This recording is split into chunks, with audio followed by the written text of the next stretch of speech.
Hello and welcome to Pluribus Unum's Fireside Chats. Not as good as FDR's, but hey, it's something.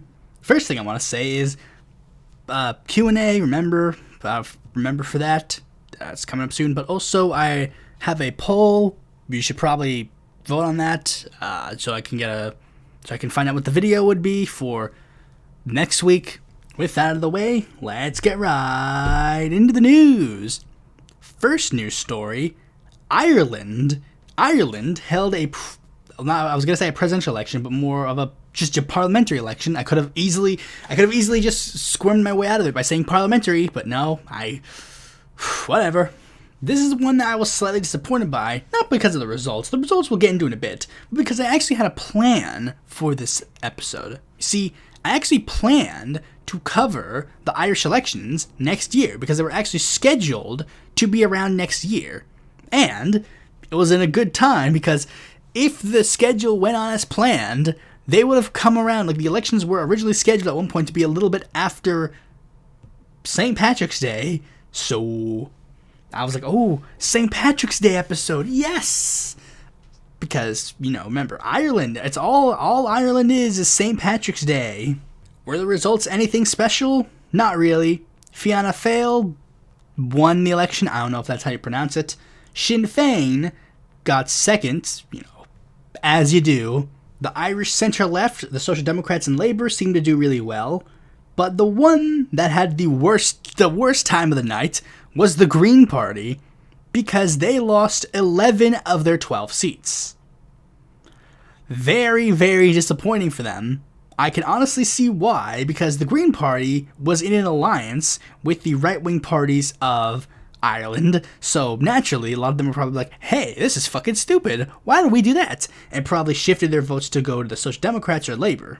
And it seems that there's going to be a bit of a fight in the elections, because the two right-wing parties, Fianna Fáil and Fine Gael, I guess those are I doubt that's not how you pronounce either of those, but they win a combined total of 86 seats. The two parties that would have been in a very obvious coalition with each other, yeah. So they're like, oh great, we could just form our alliance again. But there's a little bit of a problem. It's like, okay, but like, minority government could be providing unstable democracy, so they probably need to expand that coalition a little bit. So they're either going to have to rush to the independents, or possibly form a coalition with Labour or the Social Democrats, because they can't get the old gang back together, because even with the Greens, they'd be short a seat. Sinn Féin has apparently rushed to the Labour and Social Democrats as well to say, hey guys, please can we form a minority government instead? With Labour essentially for the short term saying no, because they said we are going to try and form an alliance with the Social Democrats, and like they said that they want to form a alliance of, quote, progressive left-of-center bloc with like-minded parties, which very much, which they state explicitly in their manifesto at the end, saying, basically, Social Democrats. I think the Greens would have been included as well, but, again, they're not really that much of a factor in this race. So, basically, it looks like the Social Democrats and Labour are going to be the kingmakers of this election, which doesn't bode well for Sinn Féin, because Sinn Féin, despite the fact that they're more closely ideologically related to, at the very least, Labour, they're seen as the radical party, so, of course, they're not going to form an alliance with them. And that's pretty much all we gotta say about that. Hopefully Sinn Féin can pull through regardless, and then Ireland will be free. Speaking of things that are free, South Korea almost became not free, because, oh boy, South Korea, for a couple of days, just went really fucking insane for whatever reason. Okay, so, for those who don't know, South Korea has currently being ruled by a guy by the name of Yoon Suk-yeol, who basically became president because of an incel revolution. I'm not kidding, that's actually real. And he's been having some problems, especially with the recent elections, having his opposition bloc, the Democratic Party, led by former presidential candidate Lee Jae-myung, basically being a hard-pressed opponent of his administration. And what ended up happening was, at midnight, Yoon Suk-yeol announced that he would put the country under martial law because he believed, he doesn't believe this, but he stated that that the Democratic Party of Korea was in fact controlled by North Korea, and he basically went we're going to try and quell the threat. And the problem was, with martial law, it meant that extrajudicial arrests could happen, and there would be a lot of issues. And the military was sent to the National Assembly to quell any problems. The problem was, the Democratic Party was not going down without a fight. Because again, he did this all at midnight. He was doing it at midnight for a reason, because he thought that people would literally not be able to put up a fight. But the thing is, the Democratic Party immediately got to work. They rushed immediately to the National Assembly to barricade the doors. Protesters immediately went to the National Assembly and started openly confronting the military. Like a couple of very funny stories where it's like it shows like a protester literally grabs a soldier, turns him around, and pushes him away, and the soldier is so stunned that he just walks away. There's another one of a prominent South Korean news anchor who literally grabs the gun of the soldier while they're trying to point it at her, and she's like, "What are you doing? Do you have no shame?" Another badass moment was when Lee Jae-myung was recording a video of himself. He streamed a video of himself live, basically saying like, "This is all bullshit.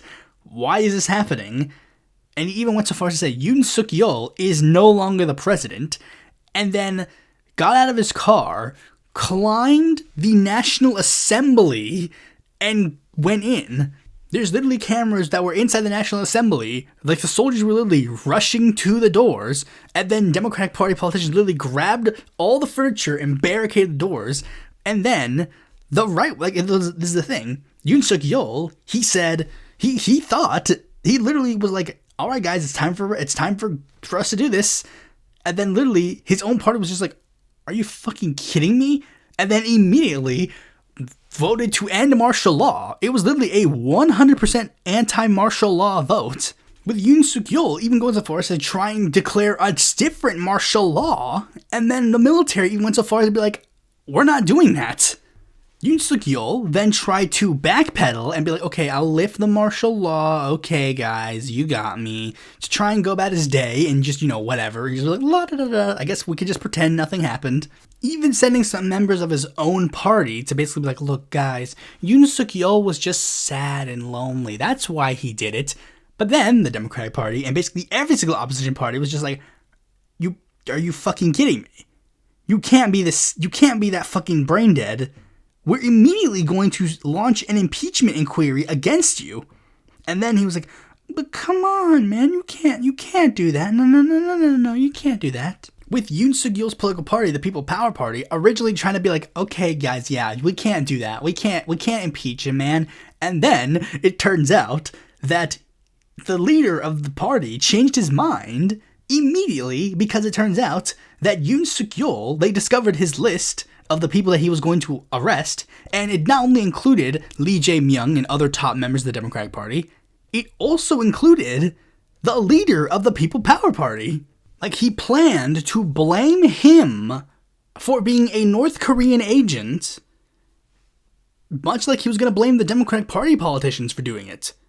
And then immediately, he changed his mind. He hasn't formally announced that he will support the impeachment inquiry, but he's basically just said, "Yoon, you should resign now."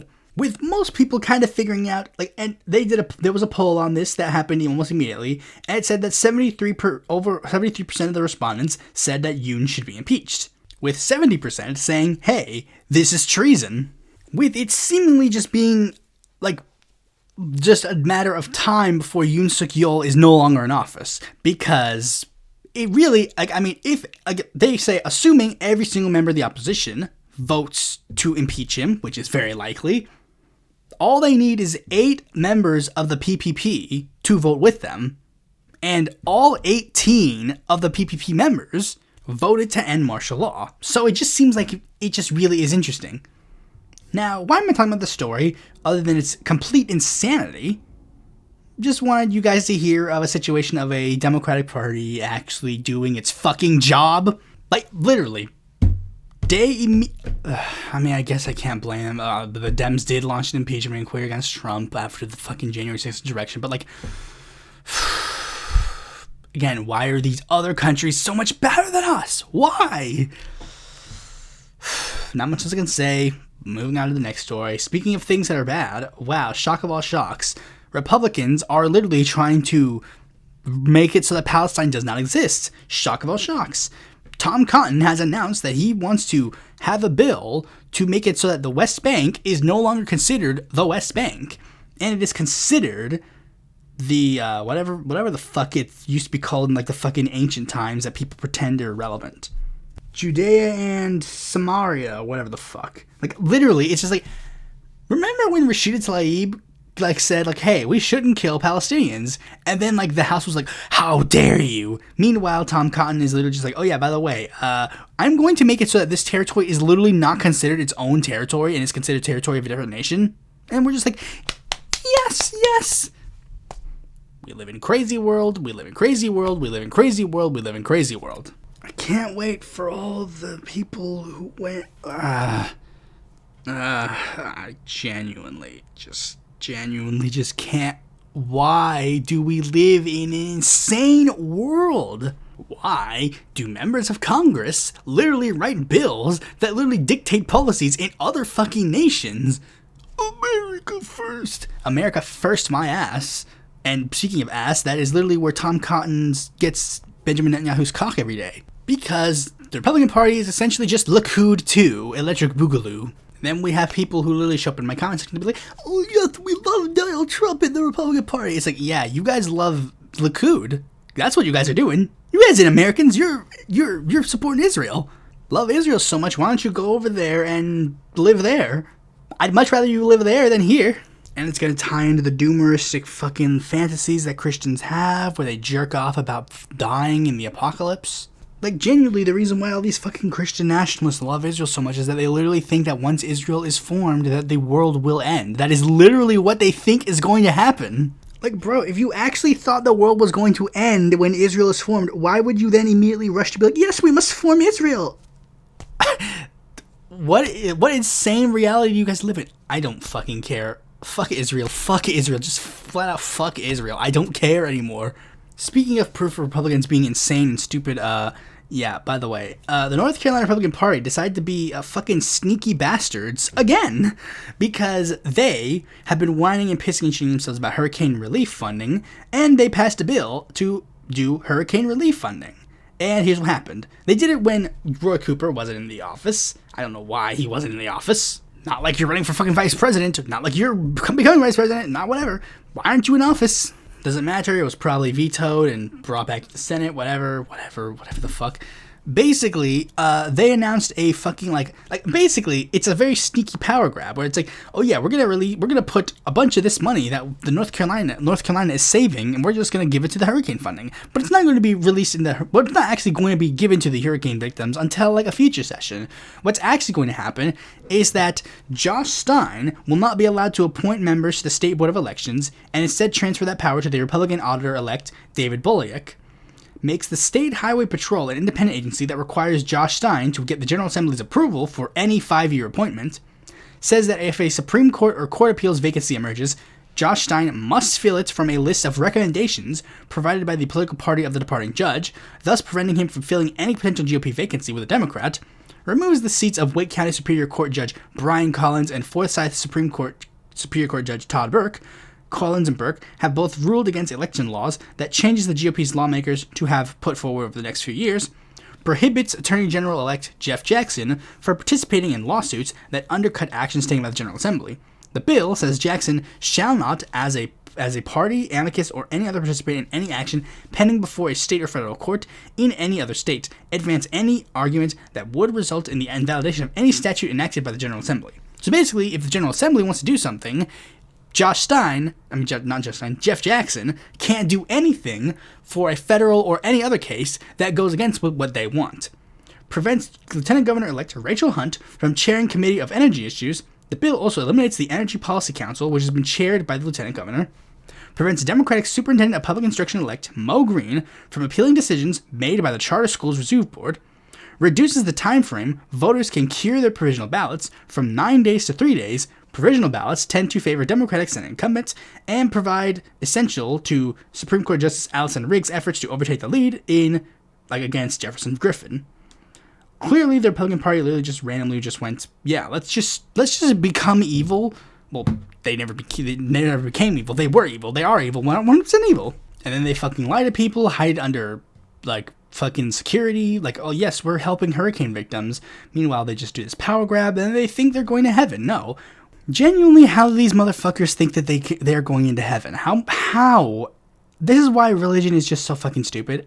In what sense do these people actually legitimately think that they're doing good, religious, godly behavior? How is any of this good? I don't get it.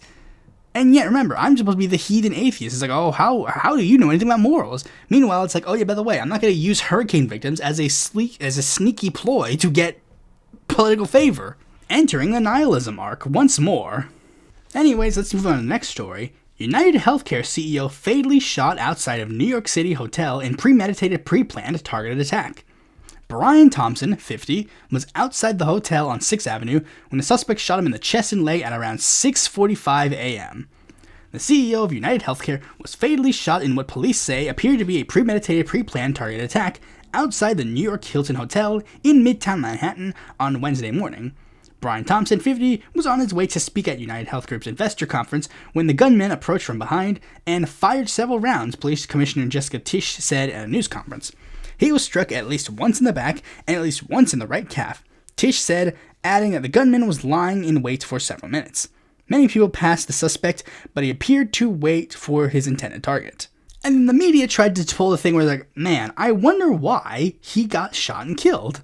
And then almost immediately, it was like, oh yeah, here's why he got shot and killed. Because on the bullets that were shot into him, the words deny, defend, and depose were written on it. 3 words that coincidentally have exactly everything to do with health insurance claims, where they deny the claims, you can defend the claim, and if they don't want to, they can depose the client. Interesting. I wonder why he got shot and killed. And let's just pull this part from the Wikipedia page of the health insurance agency that he ran. In July of 2024, the Wall Street Journal concluded that United Health was the worst offender among private insurers who made dubious diagnoses in their clients in order to trigger large payments of the government's Medicare Advantage program. The patients often did not receive any treatment for those insurer-added diagnoses. The report, based on Medicare data obtained from the federal government under a research agreement, calculated that diagnoses by United Health for diseases patients that have never been treated had yielded $8.7 billion in payments to the company in 2021, over half of its net income of $17 billion of that year. I wonder why he got killed. Like, bro, this is not me making any prescriptive analysis of, like, is that the right word? Prescript? That's a funny joke. Haha, medical related stuff. But it's not me making a prescriptive analysis about it. I'm just going at it purely based on, like, look, objectively, this is not a hard case to understand. A black politician was murdered by a white guy who had a weird symbol drawn on his head. I wonder why he got shot and killed. I mean, look, it's hot take, murder bad. I don't like the idea of murdering people, but, like, are you expecting me to be sad about this guy? Why am I supposed to be sad about this guy dying? Like, if it was a family member of mine, then, like, I've been seeing this argument on Twitter. Like, it's like, man, this man had a family, and it's like, why are you celebrating his death? Why he had a family? It's like, yeah, his family can be sad because they knew him personally. His friends can be sad. They knew him personally. I have no reason to be sad about this guy. I didn't know him personally. All I know him of is based on his career, and I don't like his career. Again, it's like, again, hot take just to say it. I don't think that somebody should have walked up to him and shot him. Hot take, but, like, you gotta understand the situation of this situation. The man ran a for-profit health insurance company that fucked over a lot of people. Of course, one of them is going to get mad at him for what happened. And look at this. This is his last post on his LinkedIn profile, which was 1 year ago. We work every day to find ways to make healthcare affordable, including reducing the cost of life-saving prescriptions. I'm proud of the work. But listen to the comment section. Brian Thompson, this seems like a laudable mission, but United Healthcare Group is failing my mother by not providing her basic care to get better and back to her life. You continue to delay any decision making and authorizations, which is compromising her health even more. And if she doesn't get back to her baseline, United Healthcare is partially responsible. This message is an example of hypocrisy at its finest. You're denying claims for people who need it. The only thing this company is good for is screwing their customers. You are doing a good job for cutting your costs. Not having a single anesthesiologist in a network in the entire state of Montana is a great policy to save you money. Hey Brian, I just spent an hour on the phone battling to get general information for my wife with stage 4 cancer. She's a 45-year-old mother of 4 with an abnormal EGFR gene. I'd love to share my experience with you. Number, blah, blah, blah, is my cell phone number. Guys, am I, all the people that are wagging their fingers oh, you can't say anything bad about him. It's bruh, a lot of people have died because of the decisions that he made as a healthcare CEO. It's especially dumb because there are a lot of people who are literally defending a guy who literally murdered protesters in the streets. And it's yeah, but no, you can't say anything about the CEO. How dare you? It's always this. It's the CEO is they are considered more important than you. They're not. They're more important than you. The amount of claims for insurance companies, literally, he had 32%, the highest denial rate. I wonder why he got shot and killed. And this is the thing. Nobody cares. The truth of the matter is nobody cares. Very few people actually care. Ben Shapiro literally even tweeted, he made a video, the heartless left really hate the healthcare CEO and they're celebrating his death. And then his comment section was literally saying, lol, it's not just the left, buddy. And there's a very interesting thing you gotta notice. After this happened, certain things started changing. Blue Cross Blue Shield of Connecticut, New York, and Missouri declared the day that the assassination happened, they just randomly announced their policy of they were no longer going to be covering anesthesia for surgeries. Then, magically, after this happened, they said, you know what, we're not going to do that anymore. We're going to keep covering anesthesia. I wonder what changed. And in the days afterwards, anecdotal evidence has stated that health insurance people have just started yeah, we're not going to deny claims today. I wonder what changed. Again, why am I supposed to have sympathy for this guy and then not also have sympathy for all the people who were denied claims of his, who died under his watch, or all this other stuff? I'm just saying, if we had single payer, if we had Medicare for all, if Bernie Sanders would have won in 2020 and would have started implementing Medicare for all, Brian Thompson would still be alive because he would have been unemployed. He wouldn't have been put in a position where someone would have wanted him dead. And just to be clear on one thing, me saying I don't care about him doesn't have anything to do with the fact that I don't like him or at all. I don't care about him. I didn't know he existed until he died. There have been celebrities that have died that I have felt nothing for. I remember when Carrie Fisher died, everyone was going to me oh, isn't this sad? It's no, it's not sad. I don't know Carrie Fisher. I don't care about her. I liked her in Star Wars and I liked her acting roles, but I don't care about her herself. I don't know her, so why should I care that she died? She's a person I never met, died. Sad. Whatever. It's the same thing with a lot of celebrities that died. I don't think I've ever had a celebrity that I liked that have died that I've been oh, that's sad. I might have said oh, well, that kind of stinks, but otherwise, not really. I got my own shit to worry about. Why do I have the time to worry about these random people? Much less a guy who I, in literally no sense of the word, would care about in any sense. Anyways, last news story. The Congressional Progressive Caucus has announced some changes in their world. Some of them I've talked about before, kind of. I think a while ago I said that Greg Casar was going to be the next chair of the Congressional Progressive Caucus. He naturally won. He didn't face any opposition. Ilhan Omar remained the deputy chair. And the whip, who used to be Greg Casar, is now my main man himself, Chewy Garcia. Let's go, gang. Now, some people should say, shouldn't you be more excited? Greg Casar is a socialist. Socialist asterisk. He was unendorsed by DSA, and I don't think he's really talked about socialism a lot ever since he became a member of Congress. But regardless, it's kind of cool, I guess. I would have liked AOC to be Congressional Progressive Caucus chair, but she's running for a committee position, so she's probably going to try and get that. But one thing that is just slightly interesting is just the fact that Greg Casar, he's really just a newbie, a really newbie guy, and yet he's now the chair of the caucus. And I can see there's a lot of reasons why a lot of people might see that as a thing. Like, for example, one, he is really a newbie, like a new guy. So literally, you could run on like fresh blood, a new face, like basically out removed from the Washington establishment, which you can't really do with a lot of other members of the Congressional Progressive Caucus who have been there for a while. Like Jayapal has been there since 2016, so like she's inundated with the crowd. Two, he's kind of like an ideological bend of the caucus. Like one, he is a member of the squad, yes, but he is also one of the most moderate members of the squad. Like the closest one that would be more moderate than him or more establishment than him would be Ayanna Pressley or maybe Delia Ramirez. But I'd say like Ayanna a lot more because Ayanna is like Warren's AOC. So he could definitely reach across the aisle, especially considering he's also a thing that is a detriment for him. He isn't necessarily anti-Zionist. He identified as a Zionist very recently, but definitely a bit more of a different version of it than normal. But also, another thing that is actually an interesting element of him is the fact that Greg Casar is a red state Democrat. And despite the fact that his seat is a really deep blue seat, he still is a red state Democrat.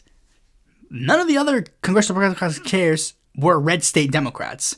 Even Bernie, like when Bernie was the head of the Congressional Progressive Caucus, he was a red state independent, but he wasn't a red state Democrat. And Casar is trying to use that as a messaging tool.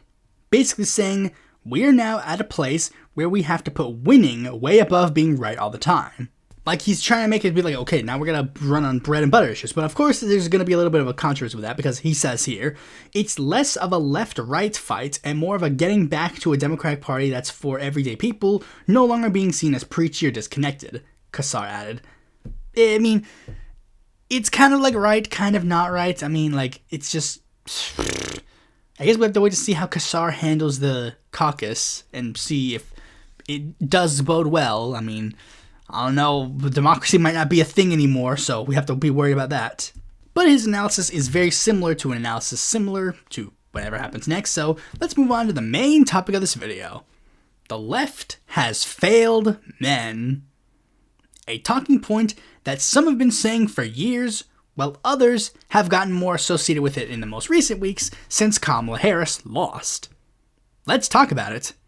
Yeah, I couldn't really find a way to segue to the topic without giving away my takes too early, so let's start off with a bit of an explanation of what it is. The general thesis comes from the attitude that the left, broadly, does not address the issues of young men, while the right does, asterisk. Some even go so far as to say the left is openly hostile to men, particularly white men, but it seeps to us men of color as well. Basically, any issue they have, ranging from day-to-day shit, as well as broader societal problems. And depending on your interpretation of it, depends on how much I agree with it or not. But first, let's get over why some people think that young men have this interpretation. Well, the left is known for advocating for the little guy, the downtrodden, the ones who are oppressed. And, let's be real, men typically don't get oppressed. It's a hard pill to swallow, guys, but men have not historically been oppressed for being men. Maybe they are oppressed as black men, or Muslim men, or working men, but I've never seen any like historical group or any historical thing where it's like, women rule, men stink. Like, there's never been a society where men are the ones on the bottom, but not also on the top. Much less white Christian men. At most, you'll get white Christian men oppressing other white Christian men. You know, the English are like, oh, you darn Catholic Irish. And with that, you'll see many people on the left openly support causes for every single group out there. You know, women, the LGBTQ, Muslims, Sikhs, the disabled, Hindus, Asians, whatever. But you're never going to see them go, alright, now it's time for us to talk about the men in the audience. Because the causes of other groups are seen as more pressing matters. Whether or not it is true, it's irrelevant. Because young men will look at that, and unless they happen to fit in the cause of the week, they will feel left out. I mean, take me, a person who fits in a couple of the crowds that would be considered the causes of the week, race, religion, other reasons. So I know that even though I am a man, I'm seen, but some white men might not feel seen. But wait, the left advocates for this issue, which would help young white men. It's a thing that is said to kind of rebut this, but let's talk about this. Is this a thing that specifically targets young men? Because that's the thing again. With left-wing causes for other people, sometimes there are specific targeted solutions for those problems.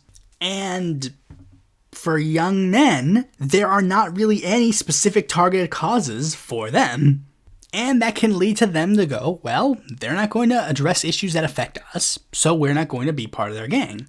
Now, some might immediately try to go like, oh, well, fuck them then, if they can't see. But guys, listen. Let's play the roles in reverse, because there's a situation that happened in U.S. history very recently that explicitly points that out. Remember back in the 2016 election when the media kept pushing Bernie Sanders is tone deaf on black issues? Because whenever they would talk to him about like, okay, Bernie, well, what's your plan about black issues? What's your plan about black issues? And he would shift to go, well, you see, here are my issues that benefit everybody. But they're like, no, Bernie, no, shush. That's not what we want. We want to hear about your specific policies on black people.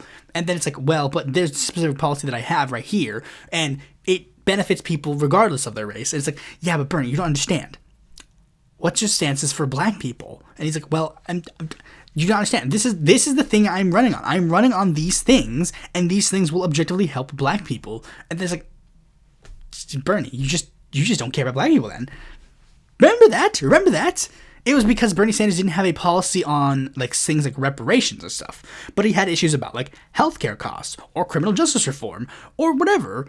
But he didn't see those as like black issues or white issues. He saw them as issues for everybody. And coincidentally, a lot of young white men were very gravitated towards his campaign. Interesting. But the media then said, oh no, you see, Bernie Sanders, he's bad on these issues.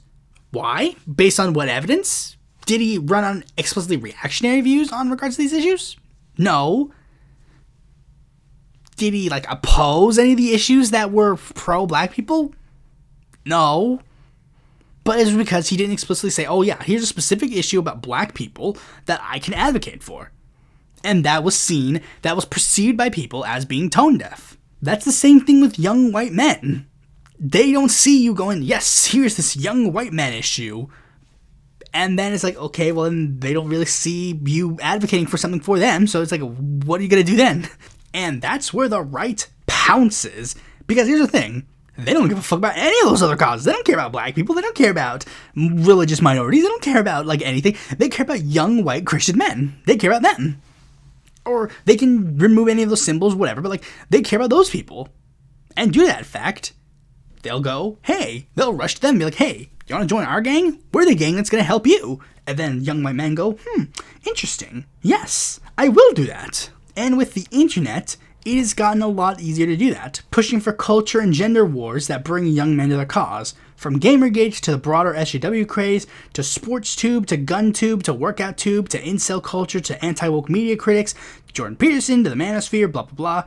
All of them actively cater to young men in a way that the left doesn't do. And it's also because of one issue. This is an issue, it's going to be a little bit of a hot take. I don't know how hot of a take it is, but let's be real. One of the big reasons why this is going on is because of sex. And when I say sex, I don't mean chromosomes. I mean putting penis in vagina. That is what I mean. I mean sex in that sense. Sex is a very powerful thing. It is the thing that literally creates life. It is a very powerful thing. It's a very powerful emotion. A lot of people feel very impassioned about sex. Barring some rare exceptions, a lot of people, let's be real. If you're a person in the audience, you probably like sex. Hot take. I mean, ace people are an exception, of course, but like, broadly, people like sex. And some of the left understand this. We stand up for the rights of sex workers. We stand up for sexual liberation of women. But the problem is, the way men in society are treated with sex is vastly different. with the right wing both empowering men's sex but also pushing hard against it. Wilhelm Reich wrote a book in 1933 called The Mass Psychology of Fascism, where he argued that the reason why fascists gain power is because of sexual repression in the German population. And a lot of the right wing in the modern day, quite literally, is just very sex-based. Not like in the most literal sense. It's not that far off from reality. Like, the manosphere, which is a huge right-wing hotbed now, is literally just like, guys, we need you to do this, and you'll get tons of pussy. A popular half-joke amongst these circles is the idea of a state-mandated girlfriend, which clearly ties into sexual insecurity, because they have trouble getting girls, so they gravitate towards this kind of stuff. In the nerd world, a lot of these things that become right-wing talking points, Gamergate, Comicsgate, whatever, have a heavy tie to sex. Usually because, shock all shocks, there are some games where girls have big booba and big bazonga asshole, and they get mad when it's like, oh, you want to take away the big booba in video game? It's why incel culture is very big on these circles. It's really weird, because it's weird. It's weird in my end to see it on a first glance and be like, why are these big dude bro jocks on the same side as a lot of these weird scrawny white nerds? And it's duh, it's because of sex. They want sex. That is what they want. And both of their causes have sex as a prime drive. It also very much explains why the atheist movement, why the new atheist skeptic community was able to turn into a fucking fascist hellscape. Because again, a lot of this was based on sex. I said this in the video essay that I did about this. Literally, here's the quote that I said about why they became like this. While the internet was opening up a lot more, the people who were on it were typically young, nerdy, white teenage boys or young men, unsure of what life is going to be like when they get old enough, usually spending their free time watching anime, playing video games, as they do not have many friends, if any. People still living with their parents without a job, 9 times out of 10, never had a girlfriend due to social anxiety and/or perceived ugliness. This may sound like a roast, but bear with me. All these compounding factors leave you with a person who perceives themselves to be a societal reject. And, as history shows, societal rejects will find any movement that speaks to them and gravitate to that. And when the country they live in is run by Christian conservatives, and it had been for a long while, naturally they'll be part of a perceived counterculture. But then, when the right wing was able to get a hold of them and then go, well, you see, the reason why is because of women. They're like, oh, you know what? That's actually got a point. Remember, the crux of Gamergate was literally based on a lie that a assigned female at birth person was trading away sexual favors for positive reviews of the game. Because they couldn't think of any other solution as to why that game is doing well, outside of the potential idea of they're slutting themselves out. One that transitions from the penis and vagina, that transitions to biological sex, is the idea that when a movie is good and has no woman of color, but a movie is bad and does, some people connect the dots that aren't related. There are a lot of things about it. Guys, to pretend that sex isn't a driving factor in a human history is just stupid. To pretend that sex has no factor in any of this is just wrong. You just gotta be real sometimes, and to be real, yeah, sex has a huge role to play in society and how this goes. And sometimes the left can sometimes have some preachy elements in regards to it, I guess. Yeah, that's a thing that's obvious. But also, it's kind of weird. It's just why do you then rush to the right, who is a traditionally anti-sex movement? Because it's also, again, sexual insecurity. If they keep pushing this onto them, then they're also going to still rush to that side. There are many fucking prominent right-wing politicians and figures that literally just get caught being in compromising situations due to their sexual insecurity. It's very common to see prominent anti-gay politicians yeah, fuck gay people, and then get caught oh wait, they're sexting people who are men, what? Because rather than moving on and being accepting of their sexuality and accepting of this, they want to push it deeper. And it's the same thing with men in this regard for some reason. Getting pushed into realities that make no sense in how this works. Literally, think about it for 2 seconds and you realize, wait, this doesn't make any sense. If you think women are too picky to put out, why would you be doing things to make them actively hate you and then think that that's going to work and get you pussy? If you are mad that women take advantage of you on dates and force you to pay up and think you should pay a split 50-50, how can you then claim, oh yeah, we need to have traditional gender roles? It's like, traditional gender roles means you pay and she doesn't. But that really isn't the issue. The issue is that guys want to find someone to blame. A lot of people, that's always what it is for politics. They want to find someone to blame. And the right will gladly blame everybody except for the people who have actual institutional power. And young men gravitate towards that. Young man, you can't find a job? Well, it's because of the immigrant that is coming here, not the rich guy who refuses to hire you for any job. Think about that. Again. They want to point the finger at somebody, and sometimes it's just an easy target to not go like, well, you see, societal problems, blah, blah, blah. It's harder to point at a system than it is to point at a person. Like, it's easy for us to point our fingers at Elon Musk and go, haha, he's the reason why society is bad. But it's like, no, the system that put Elon Musk in the place he is the problem. And the left sometimes does this too. Yeah, again, like I mentioned before with Elon Musk. And sometimes it's very easy for the left to just start joking and like being like, haha, white people are the problem, haha. And instead of just purely focusing on, haha, white people in power are the problem, but they'll also just like turn around and be like, haha, white people, am I right?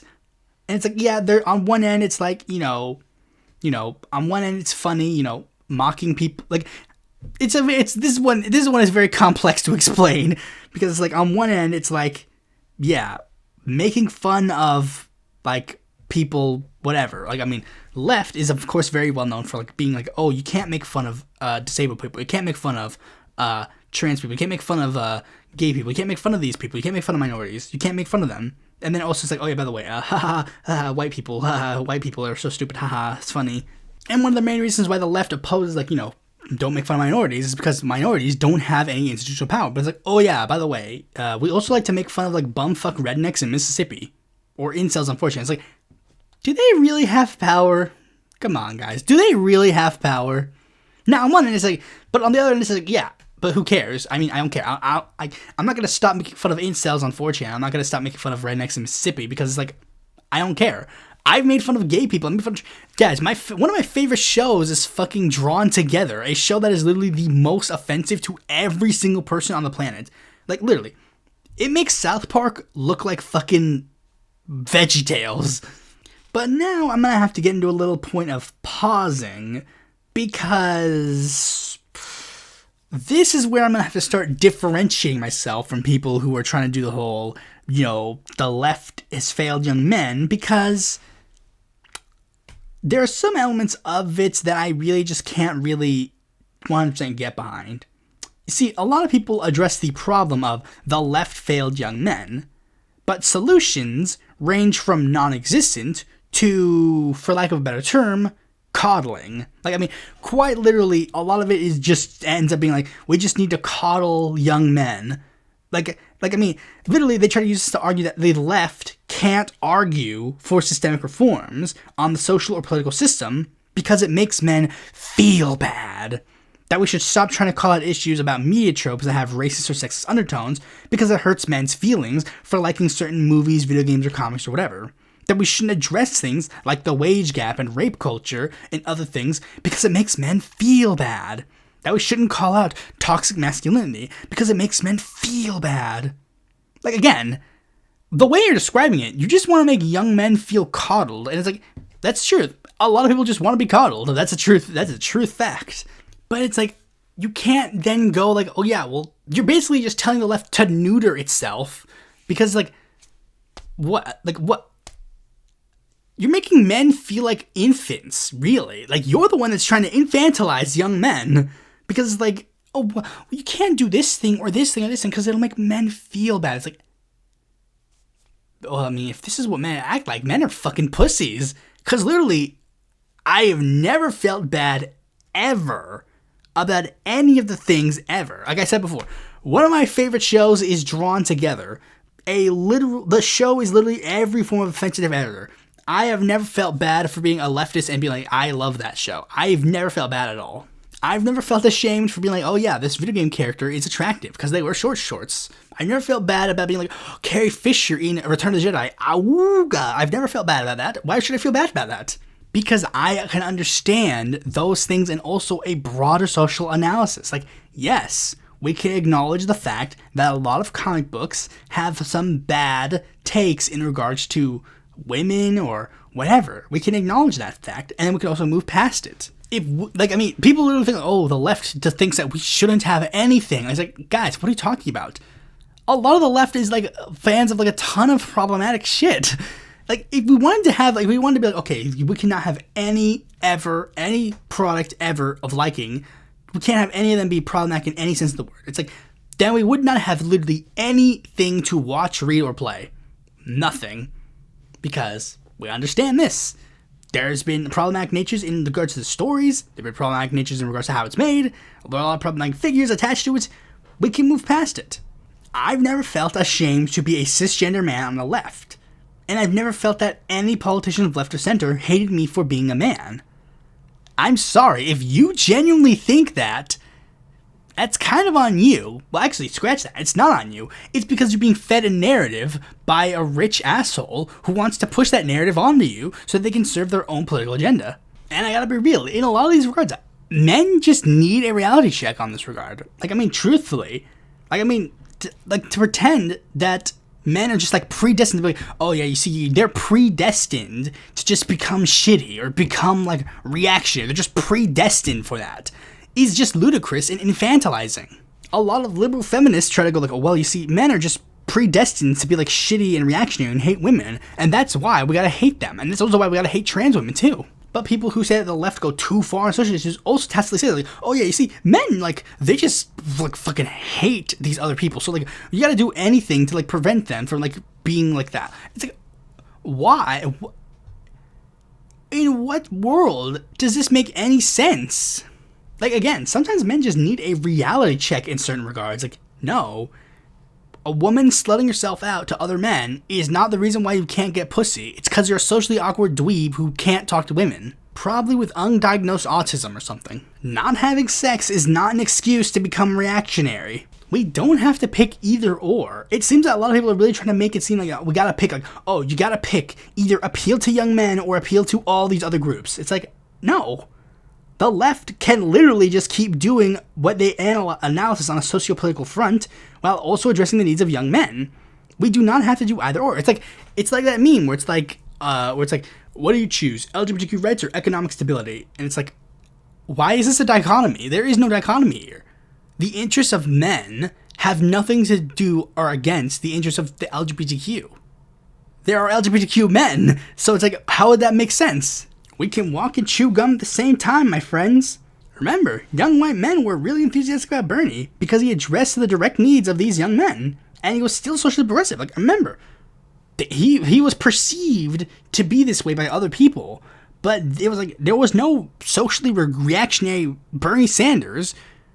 Like, it was just painted onto him by other people. But they didn't care that Bernie Sanders was a BLM ally. They didn't care that he was super socially progressive because it's like, yes, he also met their demands. And coincidentally, what happened when the media saw this? Bernie bros are sexist and racist. Were there some that were? Sure, yeah. Swing a dead cat in any single political movement and find that there isn't like any cringy people out there ever. But were a majority of them? No. But a lot of Bernie's 2016 movement was built as a reaction to the option of Hillary as president. Yeah, so was Trump's. Remember that? The other guy? If Bernie wasn't the general, I don't think a shift like that would have happened. Because they would have seen the options of Bernie and Trump. Remember how Andrew Yang was able to bring a lot of the alt-right into the Democratic fold during his run because of the issue of UBI, which would have addressed the issues of a lot of things about young men via the Yang Gang? Then what happened? Andrew Yang's a white supremacist. We never have to reject these issues in order to appeal to these people because it never works. If you want an example, class reductionist Lee Jae-myung was accused of trying to go too far to appeal to right-wing young men in his shift towards misogyny. Like, they're like, oh, he's shifting towards these young reactionary men to his presidential run. And guess what? It didn't work. He only got 36.3% of the vote amongst young men in his country. And he didn't win. George Galloway went really hard on this in the Batley and Spen by-election and got third place. Even Kamala and the Democrats in this election tried to do the thing where it's like, here's buying your own house. Pfft, trans people, am I right? And it didn't work out for her. So basically, the answer here is to do the same as broad politics. Fight right-wing populism with left-wing populism. Not necessarily class reductionism, but revitalizing aspects of that as part of the platform. Because this addresses one major critic that boomers and these young zoomers see. Back in the 1950s, you could feed a family of 4 with less money than it takes to buy a one-room apartment today. But why? Right-wing media outlets want to have young men blame immigrants, blacks, women entering the workforce, etc. But the real answer is obvious. We were still riding the high of the New Deal. We had robust social programs that helped people not only find employment, but also make sure that employment paid well. The corporate tax rate was 52% when the profits for corporations peaked at $50 billion. Now corporations make upwards of $4 trillion and have a tax rate of 21%. There was a 91% income tax compared to the 37% now. And again, were there problems with the 1950s world? Yes, we acknowledge that fact. Black people didn't really get to see a lot of the benefits of the post-war economic boom. LGBTQ rights weren't a thing back then.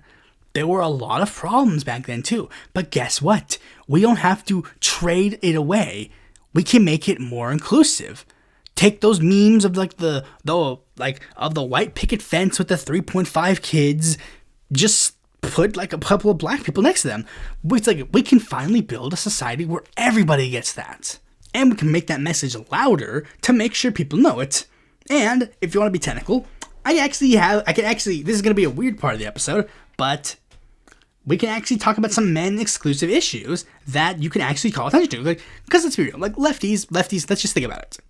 We got to win support from young men.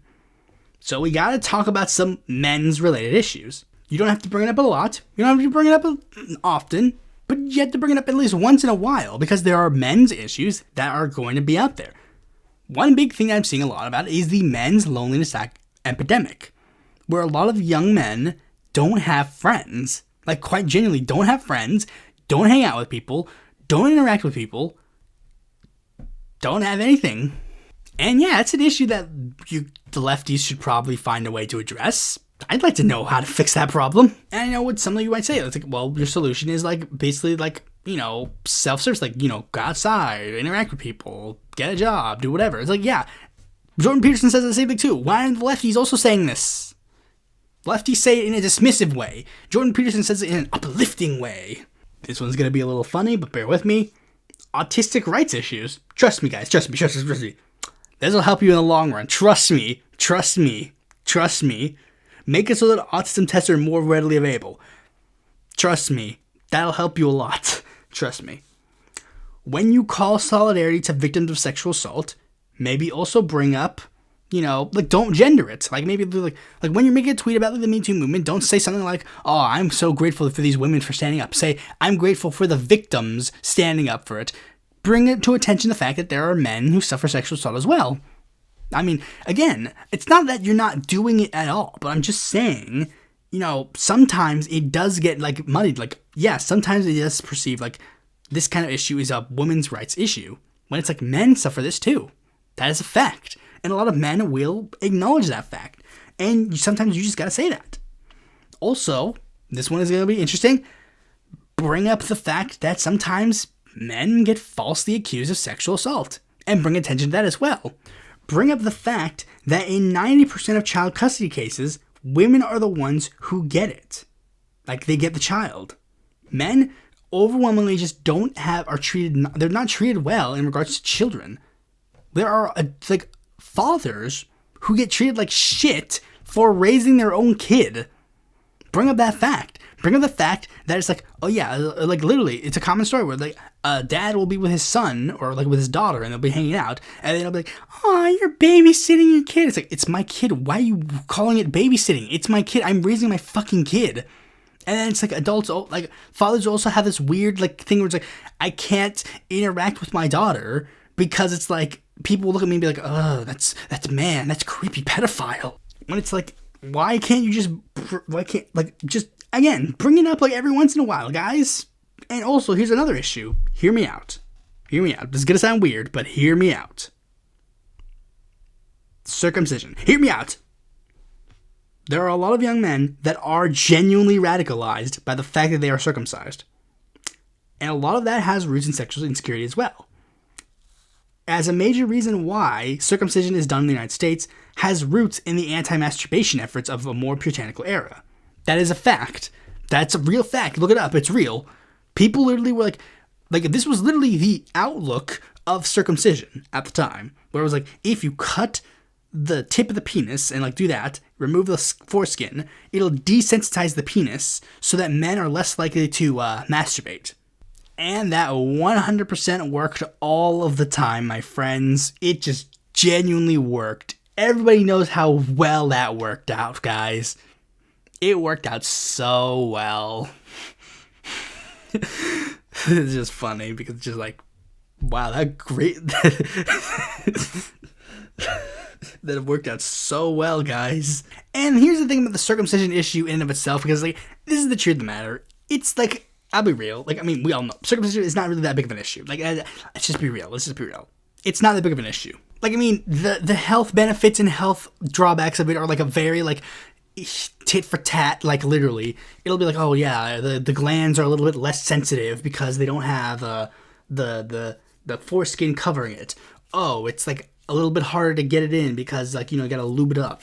It might increase the risk of whiskey dick because again, it's rubbing in the inside of your pants without the protective foreskin. But then it's also on the other, it's yeah, there's a bit of slight evidence to indicate that it might be cause issue lower your risk of UTIs or whatever and certain types of diseases. It's yeah, a lot of the evidence and benefits of drawbacks are kind of circumstantial, but basically it's like wisdom teeth. If there can be some issues, but if it's causing no faults, there's really no issue. Andrew Yang ran on it, and he did well with young men. Just think about it. And I know what some people on the left might be thinking already. But those issues aren't top priorities. Let me ask you a question. If I were to say that trans people going into sports is not a big issue, how would the left react to that? To you or I, maybe it's not. But to others, they are. These are big issues. Child custody, that is an issue that is never going to touch me. I am never going to have children. But there are a lot of people who do, and that's going to affect them a lot. If I were to advocate for issues that only affected me, everyone else would go to shit except for me. Quite literally. What is the harm of talking about these issues and starting to fix and try to push for some solutions on this matter? We're supposed to be the advocates for the little guys, right? Why not simply expand that to include more little guys? And maybe if we start advocating for these issues, maybe they'll be more open to listen to us when we say, hold on, maybe thinking women as sex objects isn't the idea to get women to fuck you. Maybe try being nice. I'd go so far as to say that maybe we should have a mandatory class in school that forces people to socialize. And I get it, school's already that, but one that gives people pointers. I'm just saying. Most of the time in school, I kind of just sat alone by myself. And I've also seen a lot of people try to use the argument well, the left needs to find a way to form positive masculinity. But when some people do it, they literally just trying to say oh yeah, just do toxic masculinity but for the left. It's no, you don't have to. Socialist masculinity is a thing that's well. Remember, Fidel Castro got tons of whatever. He got a ton of action. Harness the left-wing nationalism or left-wing ideology. Not focus on that. That's a thing that could be useful as well. If you want to go purely on that level. And on that same token, it's what about how we change this on a internet level? We got things like Joe Rogan and other manosphere type content. How does the left counteract that? The left can find a way to counteract, the left, the hardcore, anti-woke media critiquers. They've been doing it for a while, video essays or whatever. But the problem is, we're having a little bit of a problem with the manosphere type content. When it's why? Because I'll be, literally, listen, I heard a lot of stories, especially with this election, that literally have a Marine veteran who goes to the voting booth, and then Trump supporters go up and be yeah, let's go, Brandon. And then the Marine veteran's "Yeah, you are a disgusting Trump creature," and then goes to vote for Kamala Harris. And it's like, yeah, I hear a lot of these stories, but it's like, guys, why aren't you fucking making videos? Like, why aren't you fucking making videos like being like, yeah, I'm a big, masculine, jacked man, and I support Kamala Harris, or I support socialism. Like, why can't you guys do that? Why can't, like, the people who are, like, fucking, like gun nuts on the left, why can't they, like, make videos and be like, yeah, look at this gun video of mine. Oh, by the way, socialize the means of production, guys. You play sports, you work out, you play video games, you a boxer, vet, bodybuilder. Make videos, post pictures. Get to fucking work helping bring these guys into the fold. Use your talent. Use your talent, men. Like, it's not that hard. Like, I mean, guys, I literally don't care. Like, make BreadTube 2, but this time with more workout videos. So yeah, that's pretty much all I gotta say on the topic. Hopefully some good came out of the rambliness, even though I had a script outline, then I'm tired. Anyways, thanks for watching this video. Be sure to like, comment, subscribe, and click the bell to notify that a future video comes out. And if you want more content from me, consider supporting me on Patreon.